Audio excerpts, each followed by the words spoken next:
ಸ್ನೇಹಿತರೆ ನಮಸ್ಕಾರ. ನನ್ನ ಹೆಸರು ಉದಯ, ವಯಸ್ಸು 24. ಕಾಲೇಜಿನಲ್ಲಿ ಫೈನಲ್ ಇಯರ್ ಓದುವಾಗ ಒಬ್ಬರು ಹೊಸದಾಗಿ ಗೆಸ್ಟ್ ಟೀಚರ್ ಬಂದರು. ನಾವೆಲ್ಲ ಕ್ಲಾಸಿನಲ್ಲಿ ಮಾತಾಡುತ್ತಾ ಕುಳಿತುಕೊಂಡಾಗ ಮೇಡಂ ಒಳಗೆ ಬರುವುದನ್ನು ನೋಡಿ ಯಾರೋ ಇವರು ಇಷ್ಟು ಸುಂದರವಾಗಿದ್ದಾರೆ ಎಂದು ನೋಡುತ್ತಿರುವಾಗ ಎಲ್ಲರನ್ನೂ ಆಕರ್ಷಿಸಿದವಳೇ ಸ್ವಾತಿ ಮೇಡಂ. ಸ್ವಾತಿ ನೋಡೋಕೆ ತುಂಬಾ ಸೌಂದರ್ಯವಾಗಿದ್ದು ಎಲ್ಲ ಇರುವ ಜಾಗದಲ್ಲಿ ಇದ್ದು ಅದ್ಭುತವಾಗಿ ಇದ್ದಾಳೆ. ಉಬ್ಬು ತಗ್ಗುಗಳಂತೂ ನೋಡಲೇಬೇಕು ಎನಿಸುತ್ತದೆ. ಅವಳು ನನಗಿಂತ 4 ವರ್ಷ ದೊಡ್ಡವಳು. ನಮ್ಮ ಕ್ಲಾಸಿಗೆ ಪಾಠ ಹೇಳಲು ಬಂದಿದ್ದು ನನ್ನ ಅದೃಷ್ಟವೇ ಸರಿ. ನಾನು ಕಾಲೇಜಿನ ಯಾವುದೇ ವಿಷಯಗಳು ಬಂದರೂ ಮುಂದು ಇರುತ್ತಿದ್ದ ವ್ಯಕ್ತಿ. ನಾನು ಆಡುವ ತುಂಟಾಟಗಳಿಗೆ ಪ್ರಿನ್ಸಿಪಾಲರು ಕರೆದು ಎಲ್ಲಾ ಲೆಕ್ಚರ್ಗಳ ಎದುರು ನಿಲ್ಲಿಸಿ ಬುದ್ಧಿ ಹೇಳಿದ್ದರು. ಇತ್ತ ಸ್ವಾತಿ ಅದನ್ನು ನೋಡಿಕೊಂಡು ಒಳಗೊಳಗೆ ನಗುವುದು ನನಗೆ ಕಾಣಿಸಿತು. ನಾನು ಹೊರಗೆ ಬಂದ ಮೇಲೆ ಅವರಿಗೆ "ಎನ್ ಮೇಡಂ, ತುಂಬಾ ಖುಷಿಯಾಯ್ತಾ?" ಎಂದು ಕೇಳಿದೆ. ಹೀಗೆ ನಾನು ಅವಳ ಜೊತೆ ಮಾತಾಡಿ ಮಾಡುವಾಗ ನನ್ನ ಗೆಳೆಯರೆಲ್ಲ ನೋಡಿ ಭಾವ ಅಕ್ಕನ ಜೊತೆ ಚೆನ್ನಾಗಿ ಮಾತಾಡು ಎಂದು ಜೋರಾಗಿ ಹೇಳಿದರು. ಇನ್ನು ಸ್ವಾತಿ ಮುನಿಸಿಕೊಂಡು ಅವಳಿಗೆ ಅಕ್ಕ ನನ್ನನ್ನು ಭಾವ ಎಂದದ್ದು ಕೇಳಿ ಕೋಪದಿಂದ ಹೊರಟು ಹೋದಳು. ಮರುದಿನ ಸ್ವಾತಿ ನನ್ನ ಕೈಗೆ ಒಂದು ಪತ್ರ ಕೊಟ್ಟು ಕಪಾಳಕ್ಕೆ ಬಾರಿಸಿದಳು. ಸದ್ಯ ನನ್ನ ಪುಣ್ಯಕ್ಕೆ ಯಾರೂ ಕೂಡ ನೋಡಲಿಲ್ಲ. ಪತ್ರ ತೆಗೆದು ನೋಡಿದೆ. ಅದರಲ್ಲಿ "ಓ ನನ್ನ ಪ್ರೀತಿಯ ಭಾವಿ ಪತ್ನಿ, ನಿಮ್ಮನ್ನು ಮೊದಲ ಬಾರಿ ನೋಡಿದ ತಕ್ಷಣ ನಾನು ಮಾನಸಿಕವಾಗಿ ನಿಮ್ಮನ್ನು ಪತ್ನಿ ಎಂದು ನಂಬಿದ್ದೇನೆ. ನನ್ನ ಪ್ರೀತಿಯನ್ನು ದಯವಿಟ್ಟು ಒಪ್ಪಿಕೊಳ್ಳಿ.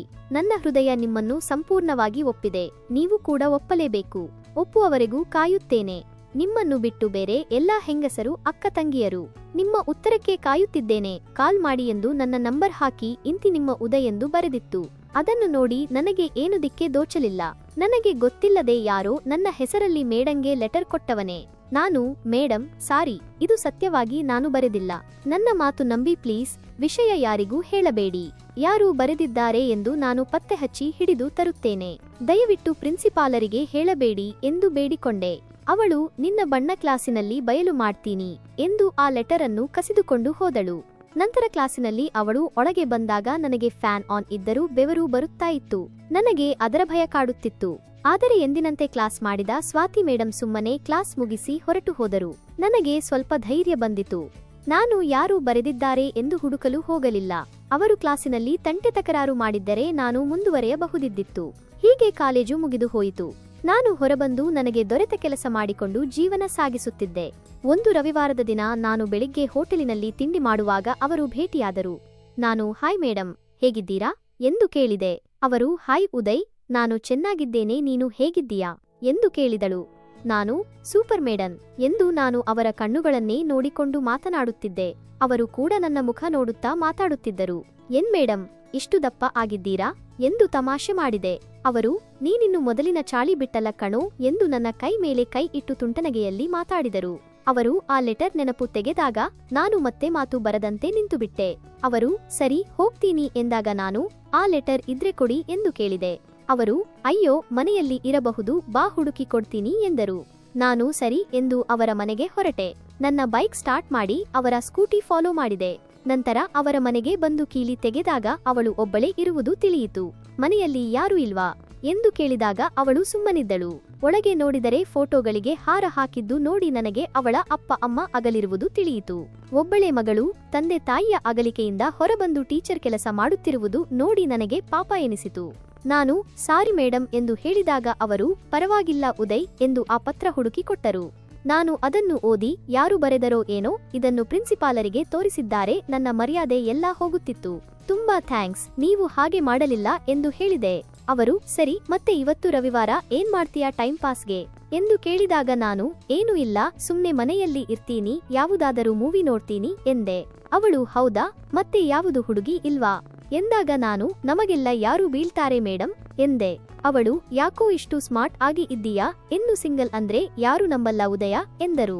ನಾನು "ಇಲ್ಲ ಮೇಡಂ, ಸತ್ಯವಾಗಲು ಸಿಂಗಲ್" ಎಂದಾಗ ನಗುತ್ತಾ ಅವರ ಕೈಯಲ್ಲಿದ್ದ ನೀರಿನ ಗ್ಲಾಸ್ ನೆಲಕ್ಕೆ ಬಿದ್ದು ಒಡೆದು ಹೋಯಿತು. ಅವರು "ಅಯ್ಯೋ" ಎಂದು ನಿಧಾನಕ್ಕೆ ಗಾಜಿನ ಚೂರುಗಳನ್ನು ತೆಗೆಯಲು ಪ್ರಾರಂಭ ಮಾಡಿದಾಗ ನಾನು ಕೂಡ ಸಹಾಯ ಮಾಡಬೇಕು ಅಲ್ವಾ, ಹಾಗಾಗಿ ಕೆಳಗೆ ಅವರ ಜೊತೆ ಚೂರುಗಳನ್ನು ಆರಿಸಲು ಹೋದರೆ ಅವರು ಬಾಗಿದಾಗ ಸೌಂದರ್ಯ ಕಾಣುವುದನ್ನು ನೋಡಿ ನನ್ನ ಗಮನ ಅತ್ತ ಸೆಳೆಯಿತು. ಅವರಿಗೆ ಏನೂ ಗೊತ್ತಿರಲಿಲ್ಲ. ಆದರೆ ನನ್ನ ಕೈಗೆ ಗಾಜಿನ ಚೂರು ಅಂಟಿಕೊಂಡಾಗ ಅವರು "ಅಯ್ಯೋ ಉದಯ್, ಇದೇನು ಮಾಡಿಕೊಂಡೆ, ಇರು" ಎಂದು ಒಂದು ಬಟ್ಟೆ ತಂದು ಕೈಯಲ್ಲಿ ಕಟ್ಟಿದರು. ನಾನು "ಪರವಾಗಿಲ್ಲ ಬಿಡಿ, ಸ್ವಲ್ಪ ಗಾಯ ಆಯ್ತು, ಏನೂ ಆಗಲ್ಲ" ಎಂದಾಗ ಅವರು ನನ್ನ ಕೈ ಹಿಡಿದು ಪಟ್ಟಿ ಹಾಕಿದಾಗ ನಾನು ಕಣ್ಣು ಮುಚ್ಚಿಕೊಂಡು ಸುಮ್ಮನಿದ್ದೆ. ಹೀಗೆ ಅವರು ನಾನು ದಿನಗಳು ಉರುಳಿದಂತೆ ಸ್ನೇಹಿತರಾದೆವು. ಅಂದು ಸ್ವತಂತ್ರ ದಿನಾಚರಣೆಯ ದಿನ. ಆ ದಿನ ನನ್ನ ಕೆಲಸಕ್ಕೆ ರಜೆ ಇದೆ. ಬೆಳಗ್ಗೆ 10 ಗಂಟೆಯವರೆಗೆ ಮಲಗಿದರೆ ಆಯ್ತು ಎಂದು ಮಲಗಿದಾಗ ಬೆಳಗ್ಗೆ 6 ಗಂಟೆಗೆ ನನ್ನ ಫೋನ್ ಸೌಂಡ್ ಮಾಡ್ತಾ ಇತ್ತು. ನಾನು ಬೇಸರದಿಂದ ಯಾರು ಎಂದು ನೋಡಿದರೆ ನಮ್ಮ ಸ್ವಾತಿ ಮೇಡಂ. ನಾನು ತಕ್ಷಣ ಫೋನ್ ಎತ್ತಿ ಗುಡ್ ಮಾರ್ನಿಂಗ್ ಮೇಡಂ ಎಂದಕ್ಷಣ ಅವರು ಗುಡ್ ಮಾರ್ನಿಂಗ್ ಉದಯ, ಪ್ಲೀಸ್ ಒಂದು ಹೆಲ್ಪ್ ಮಾಡ್ತೀಯಾ ಎಂದರು. ನಾನು ಹೇಳಿ ಮೇಡಂ ನಿಮಗೆ ಇಲ್ಲ ಅನ್ನೋಕೆ ಆಗುತ್ತಾ ಎಂದಾಗ ಅವರು ಸ್ಕೂಟಿ ಸ್ಟಾರ್ಟ್ ಆಗ್ತಾ ಇಲ್ಲ, ಬೇಗ ಬಾ ಎಂದರು. ನಾನು ತಕ್ಷಣ ಮುಖ ತೊಳ್ಕೊಂಡು ಮೇಡಂ ಮನೆಗೆ ಬಂದೆ. ಅಬ್ಬಬ್ಬಾ ಏನಿದು ಸೀರೆಯಲ್ಲಿ ಅವರನ್ನು ನೋಡಿ ನಾನು ಏನು ಈ ಮೇಡಂ ಇವತ್ತು ವಿಶ್ವಸುಂದರಿಯಂತೆ ಕಾಣುತ್ತಿದ್ದೀರಾ ಎಂದಾಗ ಅವಳು ಬೇಗ ಬರೋ ಟೈಮ್ ಆಗ್ತಾ ಇದೆ ಎಂದರು. ಚೆಕ್ ಮಾಡಿದಾಗ ಸ್ಕೂಟಿ ಬ್ಯಾಟರಿ ಡೌನ್ ಆಗಿತ್ತು. ನಾನು ಡ್ರಾಪ್ ಮಾಡ್ತೀನಿ ಎಂದೆ. ಅವರು ನನ್ನ ಬೆನ್ನ ಮೇಲೆ ಕೈ ಇಟ್ಟು ಬೈಕ್ ಹತ್ತಿದಾಗ ಬೆಳಿಗ್ಗೆ ನನ್ನ ಮುಖದಲ್ಲಿ ಮುಗುಳುನಗೆಯ ವಾತಾವರಣ ಮೂಡಿತು. ನಾನು ಅವರನ್ನು ಡ್ರಾಪ್ ಮಾಡಿ ಸಂಜೆ ಭೇಟಿಯಾದೆ. ಅವರ ಸ್ಕೂಟಿ ಸರಿ ಮಾಡಿಸಿ ಇಬ್ಬರು ಸೇರಿಕೊಂಡು ರಾತ್ರಿ ಊಟ ಮುಗಿಸಿ ನಮ್ಮ ಮನೆಗೆ ಹೋದೆವು. ನಂತರ ಅವಳ ಕಾಲೇಜು ರಜೆ ಇದ್ದವು. ಹೀಗಾಗಿ ಅವರು ದಾಂಡೇಲಿಯ ಕಡೆ ಪ್ರಯಾಣ ಮಾಡೋಣ ಎಂದರು. ನಾನು ಇದನ್ನು ಹೇಗೆ ಬೇಡ ಎನ್ನಲಿ, ಬಸ್ ಟಿಕೆಟ್ ಬುಕ್ ಮಾಡೋಣ ಎಂದಾಗ ಅವಳು ಬೇಡ, ಬೈಕ್ನಲ್ಲಿ ಹೋಗೋಣ, ಬೈಕ್ ರೈಡ್ ಅಂದ್ರೆ ನನಗೆ ತುಂಬಾ ಇಷ್ಟ ಎಂದಳು. ಬೈಕ್ ರೈಡ್ ಎಂದಾಕ್ಷಣ ನನಗಾದ ಆನಂದವೇ ಬೇರೆ. ಅವತ್ತು ಸಂಜೆಯೇ ಶಾಪಿಂಗ್ ಮಾಡಿದೆವು. ಜಾಕೆಟ್, ಹೆಲ್ಮೆಟ್, ಬ್ಯಾಗ್ ಎಲ್ಲಾ ಕವಚಗಳು ಹಾಕಿಕೊಂಡು ಮರುದಿನ ಬೆಳಿಗ್ಗೆ 5 ಗಂಟೆಗೆ ನನ್ನ ಬುಲೆಟ್ ಬೈಕ್ನಲ್ಲಿ ಪ್ರಯಾಣ ಆರಂಭಿಸಿದೆವು. 7 ರಿಂದ 8 ಗಂಟೆಯ ಪ್ರಯಾಣ. ನಾವು 9 ಗಂಟೆ ಹೋದರೆ ಆಯ್ತು ಎಂದು ನಿಧಾನಕ್ಕೆ ಗಾಡಿ ನಡೆಸುತ್ತಿದ್ದೆ. ಅವಳಿಗೂ ಕೂಡ ಬೈಕ್ ನಡೆಸಲು ಕೊಡುತ್ತಿದ್ದೆ. ದಾರಿಯಲ್ಲಿ ರೆಸ್ಟ್ ಮಾಡುತ್ತಾ ಸಂಜೆ 6 ಗಂಟೆಗೆ ದಾಂಡೇಲಿಯಲ್ಲಿ ತಲುಪಿದಾಗ ದೇಹವೆಲ್ಲ ತುಂಬಾ ಸುಸ್ತಾಗಿತ್ತು. ಅಲ್ಲಿನ ಒಂದು ರೆಸಾರ್ಟ್ನಲ್ಲಿ ಉಳಿದುಕೊಂಡೆವು. ನಾನು ಅವಳು ಸೇರಿಕೊಂಡು ಹಾಡು ಹಾಡುತ್ತಾ ಸ್ವಲ್ಪ ಡ್ಯಾನ್ಸ್ ಮಾಡಿದೆವು. ಬೆಳದಿಂಗಳ ಬೆಳಕಿಗೆ ಫೈರ್ ಕ್ಯಾಂಪ್ನಲ್ಲಿ ಕುಳಿತು ನಾವಿಬ್ಬರೂ ಮಾತುಕತೆ ನಡೆಸಿದಾಗ ಅವಳಿಗೆ ನಾನು ಆ ವಿಷಯದ ಬಗ್ಗೆ ಪ್ರಸ್ತಾಪ ಮಾಡಿದೆ. ಅವಳು ಒಳಗೊಳಗೆ ಖುಷಿಯಿಂದ ಸರಿಯಾದರೆ ಇಲ್ಲೇ ನಡೆದು ಇಲ್ಲೇ ಮುಗಿದು ಹೋಗುತ್ತೇಬೇಕು, ಊರಿಗೆ ಹೋದ ಮೇಲೆ ಅದೆಲ್ಲ ಏನೂ ಇಲ್ಲ ಎಂದಳು. ನನಗಾದ ಸಂತೋಷಕ್ಕೆ ನಿಲುಕಿಲ್ಲ. ಇಬ್ಬರು ಖುಷಿಯಿಂದ ನಗುತ್ತಾ ಕೋಣೆಗೆ ಹೋಗಿ ಅಲ್ಲೇ ಆ ಕೆಲಸ ನಡೆದು ಮರುದಿನ ಬೆಳಿಗ್ಗೆ ಎದ್ದಾಗ ನಮ್ಮಿಬ್ಬರ ಮುಖದಲ್ಲಿ ಏನೋ ಒಂದು ಕಳೆ ಎದ್ದು ಕಾಣುತ್ತಿತ್ತು. ಬೈಕಿನಲ್ಲಿ ಮತ್ತೆ ಊರಿನ ಕಡೆ ಪ್ರಯಾಣ ಬೆಳೆಸಿದೆವು. ಹೀಗೆ 3 ತಿಂಗಳು ಕಳೆದಾಗ ಏನೂ ಆಗಬೇಕಾಗಿತ್ತು ಅದೇ ನಡೆದು ಹೋಯಿತು. ಸ್ವಾತಿ ತನ್ನ ಮನೆಯಲ್ಲಿ ಒಬ್ಬಳೇ ಅಳುತ್ತಾ ಕುಳಿತಾಗ ನನಗೆ ಮುಂದೇನು ಮಾಡುವುದು, ಈ ವಿಷಯ ಮನೆಯಲ್ಲಿ ತಿಳಿದರೆ ನಮ್ಮನ್ನು ಮನೆ ಬಿಡುವುದಿಲ್ಲ. ನಾನು ಭಯದಿಂದ ಇರಬೇಕಾದರೆ ಸ್ವಾತಿ ಅಳುವುದು ನನ್ನಿಂದ ನೋಡಲು ಆಗಲಿಲ್ಲ. ಅವಳನ್ನು ಈ ಪರಿಸ್ಥಿತಿಯಲ್ಲಿ ಕೈಬಿಡುವುದು ಸರಿ ಎನಿಸಲಿಲ್ಲ. ಮೊದಲೇ ಅವರ ಅಪ್ಪ ಅಮ್ಮನನ್ನು ಕಳೆದುಕೊಂಡು ನೋವಿನಲ್ಲಿದ್ದಾಳೆ. ನಾನು ಏನಾದರೂ ತೊಂದರೆ ಆಗಲಿ ಎಂದು ನನ್ನ ಮನೆಗೆ ಸ್ವಾತಿಯನ್ನು ಕರೆದುಕೊಂಡು ಹೋದೆ. ಮನೆಯಲ್ಲಿ ಅಮ್ಮ, ಯಾರೋ ಈ ಹುಡುಗಿ ಇಷ್ಟು ಮುದ್ದಾಗಿದ್ದಾಳೆ, ಏನೋ ವಿಷಯ ಎಂದಾಗ ನಾನು ಅಮ್ಮ ಆತುರದಲ್ಲಿ ಇವಳಿಗೆ ಮಗು ಕೊಟ್ಟಿದ್ದೇನೆ, ಮುಂದೇನು ಮಾಡಬೇಕು ದಾರಿ ಕಾಣ್ತಾ ಇಲ್ಲ ಎಂದೆ. ಅಮ್ಮ ಕೋಪದಿಂದ ನನ್ನ ಕೆನ್ನೆಗೆ ಬಾರಿಸಿದಳು. ಅವತ್ತು ಕಾಲೇಜಿನಲ್ಲಿ ಸ್ವಾತಿ ಬಾರಿಸಿದ ನೆನಪು ಬಂದಿತು. ಅಮ್ಮ ಸ್ವಾತಿಯ ಮುಖ ನೋಡಿ ಅಪ್ಪನಿಗೆ ಜೋರಾಗಿ ಕೂಗಿದಳು, ರೀ ನಿಮ್ಮ ಮಗ ನೋಡ್ರಿ ಅಂತ ಗನಂದಾರಿ ಕೆಲಸ ಮಾಡಿದ್ದಾನೆ ಎಂದಾಗ ನಾನು ಮತ್ತೆ ಸ್ವಾತಿ ತಲೆ ತಗ್ಗಿಸಿ ಸುಮ್ಮನೆ ನಿಂತುಕೊಂಡೆವು. ಅಮ್ಮ ಸರಿ ಎಂದು ಒಳಗೆ ಹೋದವಳು ಆರತಿ ತೆಗೆದುಕೊಂಡು ಬಂದು ಸ್ವಾತಿಯನ್ನು ಒಳಗೆ ಕರೆದುಕೊಂಡಳು. ಅಪ್ಪ ನನ್ನ ಮುಖ ನೋಡಿ ಮಾತಾಡಿಸಲಿಲ್ಲ. ನಂತರ 1 ವಾರದ ನಂತರ ನಮ್ಮ ಊರಿನ ದೇವಸ್ಥಾನದಲ್ಲಿ ನನ್ನ ಮದುವೆ ನೆರವೇರಿತು. ಅಪ್ಪ ಅಮ್ಮ ನನ್ನ ಜೊತೆ ಚೆನ್ನಾಗಿ ಮಾತಾಡುವುದನ್ನು ನಿಲ್ಲಿಸಿದರು. ಕೆಲವೇ ತಿಂಗಳ ನಂತರ ಗಂಡು ಮಗುವಿನ ಜನವಾದಾಗ ಮನೆಯಲ್ಲಿ ಸಂಭ್ರಮ ಮನೆ ಮಾಡಿತು. ಸ್ವಾತಿ ಅಳುತ್ತಾ ಏನೋ ಚಿಂತಿಸುತ್ತಿದ್ದಳು.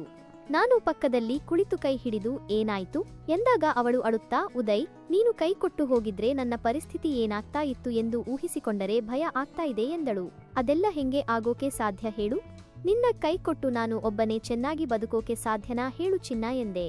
ಈಗ ಅಪ್ಪ ಅಮ್ಮ ನಾನು ಸ್ವಾತಿ ಮತ್ತು ನಮ್ಮ ಮಗನೊಂದಿಗೆ ಎಲ್ಲರೂ ಸುಖವಾಗಿ ಇದ್ದೇವೆ. ರೆಸಾರ್ಟ್ನಲ್ಲಿ ಅವಸರ ಬಿದ್ದು ಆ ಕೆಲಸಕ್ಕೆ ಕೈ ಹಾಕಿದ್ದು ತಪ್ಪಾಗಿತ್ತು. ಆದರೆ 3 ತಿಂಗಳ ನಂತರ ಅವಳು ಪ್ರೆಗ್ನೆಂಟ್ ಆದ ವಿಷಯ ತಿಳಿಸಿದಾಗ ನಾನು ತುಂಬಾ ಯೋಚಿಸಿ ನಿರ್ಧಾರ ತೆಗೆದುಕೊಂಡೆ. ಈ ಮದುವೆಗೆ ಅಮ್ಮ ಅಪ್ಪ ಬೇಡ ಅನ್ನಬಹುದು, ಆದರೆ ಈ ಪರಿಸ್ಥಿತಿಯಲ್ಲಿ ಕೈಬಿಟ್ಟು ಹೋದರೆ ನಾನು ಮನುಷ್ಯತ್ವ ಇಲ್ಲದವನಾದಂತೆ ಎಂದು ಭಾವಿಸಿ ನಂತರ ಮನೆಗೆ ಕರೆದುಕೊಂಡು ಹೋದಾಗ ಸ್ವತಃ ಅಪ್ಪ ಅಮ್ಮ ನಮ್ಮ ಮದುವೆಗೆ ತಯಾರಿ ಮತ್ತು ಸಹಾಯ ಮಾಡಿದರು. ಈಗ ಸ್ವಾತಿಯ ಎಲ್ಲ ಆಸ್ತಿ ನನ್ನ ಮತ್ತು ನಮ್ಮ ಅಪ್ಪ ಅಮ್ಮನ ಎಲ್ಲ ಆಸ್ತಿಗೂ ನನ್ನ ಮಗನೇ ಒಡೆಯ. ಇಂದು ನಾನು ಅಪ್ಪನ ವ್ಯಾಪಾರ ಮುಂದುವರೆಸಿಕೊಂಡು ಹೊಸ ಮನೆ ಕಟ್ಟಿದ್ದೇನೆ. ಅಮ್ಮ ಅಪ್ಪ ನನ್ನ ಮಗನನ್ನು ನೋಡಿಕೊಂಡರೆ ನನ್ನ ಹೆಂಡತಿ ನನ್ನ ವ್ಯಾಪಾರದಲ್ಲಿ ಸಹಾಯ ಮಾಡುತ್ತಾ ನಮ್ಮ ಹಳ್ಳಿಯ ಬಡಮಕ್ಕಳಿಗೆ ಫ್ರೀಯಾಗಿ ಟ್ಯೂಷನ್ ಹೇಳಿಕೊಡುತ್ತಾಳೆ. ಅಕ್ಕಪಕ್ಕದ ಮನೆಯವರಿಗೆ ಅವಳು ಮಾಡುವ ಸಹಾಯ ತುಂಬಾ ಇಷ್ಟವಾಗಿ ಅವಳನ್ನು ಹೊಗಳುತ್ತಾರೆ. ಮದುವೆ ನಂತರ ಮಗು ಆದಾಗ ನಾವು ಜನರ ಬಾಯಿ ಮುಚ್ಚಿಸಲು ಹೋಗಲಿಲ್ಲ. ಆದರೆ ಇಂದು ಅಕ್ಕಪಕ್ಕದವರು ನನ್ನ ಹತ್ತಿರ ಯಾವುದಾದರೂ ಸಹಾಯ ಕೇಳಲು ಬರುತ್ತಾರೆ. ನಾನು ಕೂಡ ಬಿಡುವಿನ ಸಮಯದಲ್ಲಿ ನನ್ನ ಹೆಂಡತಿಯ ಜೊತೆ ಸೇರಿಕೊಂಡು ಆ ಬಡಮಕ್ಕಳ ವಿದ್ಯಾಭ್ಯಾಸಕ್ಕೆ ಸಹಾಯ ಮಾಡುತ್ತಿದ್ದೇನೆ. ಕಥೆ ಚೆನ್ನಾಗಿದ್ದರೆ ದಯವಿಟ್ಟು ಒಂದು ಲೈಕ್ ಕೊಟ್ಟು ಬಿಡಿ. ಧನ್ಯವಾದಗಳು.